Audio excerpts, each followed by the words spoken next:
یونس علیہ السلام کا قصہ پڑھ کے دیکھیں آپ کہ یونس علیہ السلام جب اپنی بستی میں، جب اس وقت بستیوں میں نبی آیا کرتے، انبیاء کرام پوری دنیا میں نہیں آتے تھے، بستیوں میں، علاقوں میں، شہروں میں، ملکوں میں اس طرح نبی آتے تھے. تو یونس علیہ السلام ایک بستی کی طرف آئے تو انہیں بستی والوں میں محنت کی، ان کو کہا کہ دیکھو اللہ کی نافرمانی چھوڑ دو ورنہ تم پہ اللہ کا عذاب آئے گا، اس لیے اللہ کی مان لو، دنیا آخر تمہاری بن جائے گی. دعوت دیتے رہے نہیں مانی بات. جب نہیں مانی بات تو یونس علیہ السلام نے ان سے کہا کہ اچھا تم تو بات نہیں مانتے، اب تمہارے اوپر عذاب آئے گا، 3 دن کے اندر تم پہ عذاب آئے گا.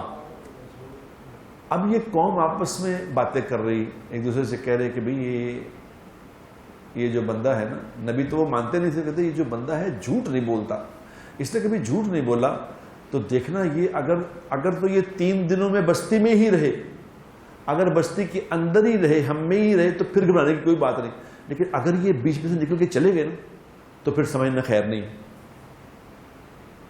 پھر سمجھنا خیر نہیں.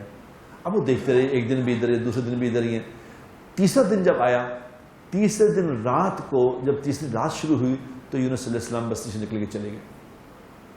اب جب بستی سے نکل کے چلے، صبح جب ہوئی تو آسمان پہ کالے سیاہ بادل آ گئے. جب بادل آئے قوم نے دیکھے، انہوں نے کہا یہ تو کوئی عذاب کی شکل بن گئی ہے. تو اب وہ انہوں نے دیکھا، اپنے کسی بندوں کو بھیجا، جا کے دیکھ کے آؤ وہ کدھر ہیں، وہ ادھر ہی ہے کہ چلے گئے. اب جو دیکھنے کے لیے انہوں نے کہا نہیں وہ تو چلے گئے. جب انہوں نے کہا یہ چلے گئے تو یہ تو عذاب آنے لگا ہے، تو اب کیا کریں.